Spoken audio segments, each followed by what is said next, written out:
കണ്ണനെ കണി കണ്ടുണരുന്ന ഒരു വിഷുപ്പുലരി കൂടി വന്നെത്തി. ഏവർക്കും നിറം ഫാബിന്റെ ഹൃദയം നിറഞ്ഞ വിഷു ആശംസകൾ. ഈ വിഷുകാലത്തെ നമുക്ക് ഒന്നിച്ച് വരവേൽക്കാം. കുടുംബത്തോടൊപ്പം എത്തി പർച്ചേസ് ചെയ്യാൻ ലേഡീസ്, ജെന്റ്സ്, കിഡ്സ് വെയറുകളുടെ ഏറ്റവും പുതിയ കളക്ഷൻസ് ഞങ്ങൾ ഒരുക്കിയിരിക്കുന്നു. അതും ആകർഷകമായ ഓഫറുകളോടെ. നിറം ഫാബ്, മേപ്പാടം, ചേലക്കര.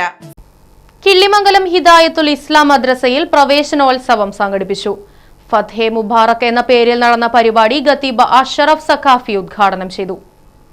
അറിവ് പഠിച്ചവന്റെയും പഠിപ്പിക്കുന്നവന്റെയും മഹത്വം പറയുന്നിടത്ത് 3 ഉദ്ധമ പറയുന്നുണ്ട്. ചുരുക്കി ഞാൻ ആ വിഷയം നിങ്ങളുടെ മുമ്പിൽ പറയുകയാണ്. അല്ലാഹുവിന്റെ റസൂൽ സല്ലല്ലാഹു അലൈഹി വസല്ലം വിശദീകരിക്കുന്ന ഹദീസാണ്.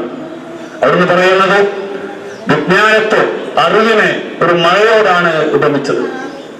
നമുക്കറിയാം, ഈ നോമ്പ് തൊട്ടുകൊള്ളുന്ന നോമ്പായിരുന്നു ഒരു മാസം, മാർച്ച് മാസത്തിൽ.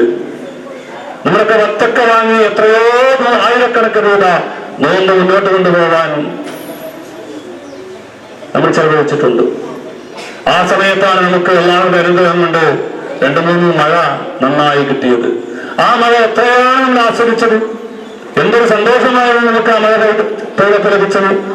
ഇതേപോലെയുള്ള ഒരു മഴയോടാണ് അല്ലാഹുവിന്റെ റസൂല് ഇൽമിനെ പറ്റി പറഞ്ഞത്. അല്ലാഹുവിന്റെ റസൂൽ പറഞ്ഞു, ഞാൻ കൊണ്ടുവന്ന ഈ ജ്ഞാനം, ഈ ഹിദായത്ത് ഉൾക്കൊള്ളുന്നവർ, ആ ജ്ഞാനം എന്ന് പറയുന്നത് മഴയെപ്പോലെയാണ്.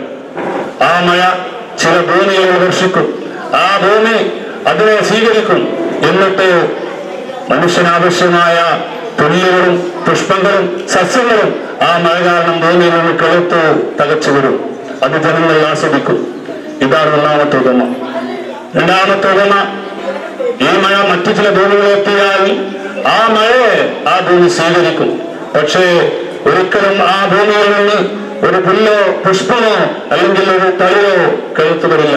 പക്ഷെ അത് അന്തർജലമായി സ്വീകരിക്കുകയും ആവശ്യമായ സമയത്ത് ദാഹജലമായ പുറത്തേക്കെടുക്കാൻ സൗകര്യപ്രദമായ രൂപത്തിൽ ആ ജലത്തെ ആ ഭൂമി ശേഖരിച്ചു വെക്കും. മൂന്നാമതായി ഡിസേർട്ടിനെയാണ് അല്ലാഹു റസൂൽ ഉപമിച്ചത്. ആ ഭൂമിയിലേക്ക് മഴ പെയ്യും, പക്ഷേ ആ ഭൂമിയെ സ്വീകരിക്കുകയുമില്ല. മറ്റുള്ളവർക്ക് ഗുണം ചെയ്യുന്ന രൂപത്തിൽ പുല്ലുപുഷ്പങ്ങളോ അല്ലെങ്കിൽ ഒന്ന് ശേഖരിച്ചു വെച്ച് ദാഹജലമായോ രണ്ടും ഉണ്ടാകുകയില്ല. ഈ രൂപത്തിലാണ് ഞാൻ കൊണ്ടുവന്ന ഇൽമിന്റെ അവസ്ഥ എന്ന് നബി സല്ലല്ലാഹു അലൈഹി വസല്ലം പറഞ്ഞു. പ്രസിഡന്റ് AK സയ്യിദലവി അധ്യക്ഷത വഹിച്ചു. സെക്രട്ടറി PM അബ്ദുള്ള, അബ്ദുൾ മുജീദ്, ഹംസ, ഇബ്രാഹിം, ജബ്ബാർ തുടങ്ങിയവർ പങ്കെടുത്ത് സംസാരിച്ചു.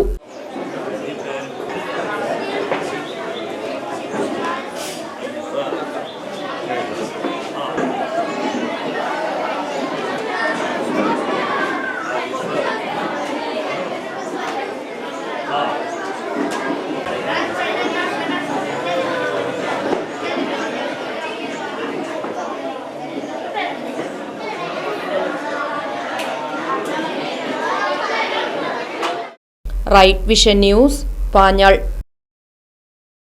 കാലത്തിനൊത്ത മാറ്റത്തോടെ വിജയതിളക്കത്തിന്റെ 29ാം വർഷത്തിലേക്ക് നെഹ്റു മെമ്മോറിയൽ ഇംഗ്ലീഷ് സ്കൂൾ. പുതിയ അധ്യയന വർഷത്തിലേക്കുള്ള LKG അഡ്മിഷൻ ആരംഭിച്ചിരിക്കുന്നു. UKGയിലേക്കും 1 മുതൽ 5 വരെയുള്ള ക്ലാസുകളിലേക്കുമുള്ള പ്രവേശനം തുടരുന്നു. കൂടാതെ ഈ വർഷം മുതൽ 6ാം ക്ലാസും ആരംഭിക്കുന്നു. പരിചയസമ്പന്നരായ അധ്യാപകർ നേതൃത്വം നൽകുന്ന ക്ലാസുകൾ, കമ്പ്യൂട്ടർ ലാബ്, ലൈബ്രറി, സൗജന്യ സ്പോക്കൺ ഇംഗ്ലീഷ് ക്ലാസുകൾ, സൗജന്യ അബാക്കസ് പരിശീലനം, അറബിക് പഠന സൗകര്യം, ചിൽഡ്രൻസ് പാർക്ക്, വിശാലമായ കളിസ്ഥലം, വാഹന സൗകര്യം, ഒപ്പം കുട്ടികളുടെ സുരക്ഷയ്ക്കായി CCTV ക്യാമറ സംവിധാനവും. Nehru memorial English school, Deshamangalam, Koottupatha. Phone 8590080220 9645710222.